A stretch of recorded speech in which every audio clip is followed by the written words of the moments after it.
ವಿಶ್ವ ವಾಣಿಜ್ಯ ಒಪ್ಪಂದ ಜಾರಿಗೆ ಬಂದ ಮೇಲೆ ಬಕಾಸುರರು ರಣಹದ್ದುಗಳ ಥರ ಭೂಮಿ ಕಬಳಿಸೋಕ್ಕೆ ಮುಂದಾಗಿದೆ. ನಮ್ಮ ರಾಜ್ಯ ಒಂದಲ್ಲ, ಇಂಡಿಯಾದ ಬೇರೆ ಬೇರೆ ಭಾಗಗಳಲ್ಲೂ ಕೂಡ ಅಭಿವೃದ್ಧಿ ನೆಪದಲ್ಲಿ ಈಗಾಗಲೇ ದೇವನಹಳ್ಳಿ ಸುತ್ತಮುತ್ತ ಸಾವಿರಾರು ಎಕರೆ ಭೂಮಿಯನ್ನು ರೈತರು ತಗೊಂಡು ರೈತರು ಬೀದಿ ಪಾಲಾಗಿದ್ದಾರೆ. ಇವತ್ತು ಇನ್ನು ಉಳುಬಳದಂಥ ಭೂಮಿನೂ ಕೂಡ ಬೇರೆ ಬೇರೆ ನೆಪದಲ್ಲಿ ತರಕ್ಕೆ ಮುಂದಾಗಿದೆ ಸರ್ಕಾರ. ಆ ಭೂಮಿಯನ್ನು ಬಲಾತ್ಕಾರವಾಗಿ ಕಿತ್ಕೊಂಡ್ರೆ ಅಲ್ಲಿ ಹೆಣ ಉಳಕ್ಕೂ ಜಾಗ ಇಲ್ಲದಂಥ, ಸ್ಮಶಾನಕ್ಕೂ ಜಾಗ ಇಲ್ಲದಂಥ ಪರಿಸ್ಥಿತಿ ಆಗ್ತದೆ. ಯಾಕಂದರೆ 1777 ಬೆಂಗಳೂರು ಹತ್ತಿರದಲ್ಲಿರೋಂಥ ಭೂಮಿ ಸುಲಭದ ಬೆಲೆ ಅಲ್ಲ. ಅದು ಒಂದು ಭೂಮಿಗೆ ಎಷ್ಟೇ ಕೋಟಿಗಳಿಗೆ ಲೆಕ್ಕ ಹಾಕಿದ್ರೂ ಆಗಲ್ಲ. ಅದು ಇಂಡಸ್ಟ್ರಿಯಲಿಸ್ಟ್ಗೆ, ವ್ಯಾಪಾರಸ್ಥರಿಗೆ ಸರಕು, ಅದು ರೈತರಿಗೆ ಬದುಕು. ಸರಕುಗೂ ಬದುಕು ಡಿಫ್ರೆನ್ಸ್ ಇದೆ. ನಾವು ಬದುಕು ಉಳಿಸ್ಕೊಳ್ಳೋಕೆ ಹೋರಾಟ ಮಾಡ್ತಾ ಇರೋಂಥದ್ದು. 1180 ದಿನದಿಂದ ಚನ್ನರಾಯಪಟ್ಟಣ ಹೋಬಳಿಯಲ್ಲಿ 13 ಹಳ್ಳಿಯ ರೈತರು ನಿರಂತರವಾಗಿ ನಮ್ಮ ಭೂಮಿ ಉಳಿಸ್ಕೊಡಿ ಅಂತ ಹೋರಾಟ ಮಾಡ್ತಿದ್ದಾರೆ. ಬೀದಿಲಿ ಮೆರವಣಿಗೆ ಮಾಡಿದ್ದಾರೆ, ಸರ್ಕಾರ ಜೊತೆ ಮಾತುಕತೆ ಆಗಿದ್ದಾರೆ. ರಾಷ್ಟ್ರೀಯ ಅಂತಾರಾಷ್ಟ್ರೀಯ ಮಟ್ಟದ ವ್ಯಕ್ತಿಗಳು ಕೂಡ ಬಂದು ಅಲ್ಲಿ ಹೋರಾಟಗಾರರು ಬಂದು ಇಲ್ಲಿ ಒತ್ತಾಸೆಯಾಗಿ ನಿಂತಿದ್ದಾರೆ.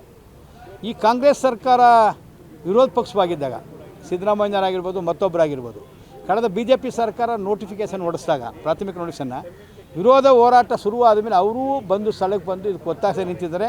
ನಮ್ಮ ಸರ್ಕಾರ ಅಧಿಕಾರಕ್ಕೆ ಬಂದರೆ ಈ ಥರ ಕೈ ಬಿಡ್ತೀವಿ, ಬಲಾತ್ಕಾರವಾಗಿ ನಾವು ಭೂಮಿನ ತಗೊಳ್ಳೋಣ ಅಂತ. ಇವತ್ತಿಗೂ 80% ಹೆಚ್ಚು ಜನ ಭೂಮಿ ತಗೊಳ್ಳೋಕ್ಕೆ ವಿರೋಧ ಇದ್ದಾರೆ. 2013 ಆ್ಯಕ್ಟು UPA ಗೌರ್ಮೆಂಟ್ ತೆಗೆದದ್ದು, ಅದರಲ್ಲಿ 80% ಹೆಚ್ಚು ರೈತರು ಒಪಿನಿಯನ್ ಬೇಕಂತಿದೆ.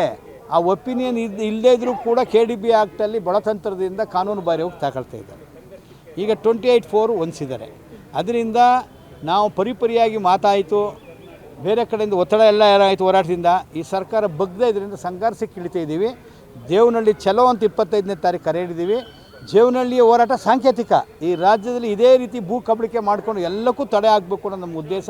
ಅವತ್ತು ರಾಜ್ಯದ ಮೂಲೆ ಮೂಲೆಗಳಿಂದಲೂ ರೈತ ಚಳವಳಿಗಾರರು, ದಲಿತ ಚಳವಳಿಗಾರರು, ಕಾರ್ಮಿಕ ಚಳವಳಿಗಾರರು, ವಿದ್ಯಾರ್ಥಿ, ಯುವಜನ, ಪ್ರಗತಿಪರರು ಮತ್ತು ಸಾಹಿತಿ ಕಲಾವಿದರು ಕೂಡ ಬರ್ತಾರೆ. ಇದು ಕರ್ನಾಟಕದಲ್ಲಿ ಒಂದು ಹೊಸ ಇತಿಹಾಸವನ್ನು ಸೃಷ್ಟಿ ಮಾಡುವಂಥ ಹೋರಾಟ ಆಗ್ತದೆ. ಭೂಮಿಯನ್ನು ಉಳಿಸ್ಕೊಳ್ಳೋ ಹೋರಾಟ ಆಗುತ್ತೆ. ಭೂಮಿ ಹಿಂಗೆ ಕಳ್ಕೊಂಡ್ರೆ ಆಹಾರ ಭದ್ರತೆ ಧಕ್ಕೆ ಬರ್ತಿದೆ. ಬೆಂಗಳೂರು ಜೀವನ ಕಾಸ್ಟ್ ಆಫ್ ಲಿವಿಂಗೇ ಜಾಸ್ತಿ ಆಗಿದೆ. ಇದ್ರ 200 ಕಿಲೋಮೀಟ್ರ್ ಬೆಂಗಳೂರು ಸುತ್ತಮುತ್ತ ಈ ಥರ ಭೂಮಿ ನೋಟಿಫಿಕೇಷನ್ ಮಾಡೋಕ್ಕೆ ಹೋದರೆ ಇನ್ನು ಆಹಾರಕ್ಕೆ ಹಾಹಾಕಾರ ಉಂಟಾಗ್ತದೆ. ಅದರಿಂದ ಈ ಕಾಂಗ್ರೆಸ್ ಸರ್ಕಾರ ಮಾತಿನಂತೆ ನಡ್ಕೊಳ್ಬೇಕು ಅನ್ನೋ ಉದ್ದೇಶದಿಂದ ನಾವು ಮಾಡ್ತಾಯಿದ್ದೀವಿ.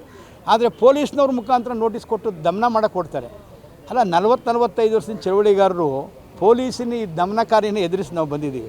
ಮೊನ್ನೆ ಒಂದು ಉದಾಹರಣೆ, ಯಾವುದೇ ನೆಲ ಕೆನಲ್ ತಗೊಳ್ಳೋಕ್ಕೆ ರೈತರ ಅಲ್ಲಿ ಒಪ್ಪಿಗೆ ಇಲ್ಲದೆ ಇದಕ್ಕೆ ಮಾಡಿದಾಗ ಬಲಾತ್ಕಾರವಾಗಿ 144 ಸೆಕ್ಷನ್ ತಗೊಳ್ಳೋದಾಗ ತುಮಕೂರು ಜಿಲ್ಲೆ 15,000 ಜನ ಮುತ್ತಿಗೆ ಹಾಕಿದ ಮೇಲೆ 144 ವಾಪಸ್ ಆಯಿತು. ಪೊಲೀಸರು ಅಸಹಾಯಕರಿದ್ದರು.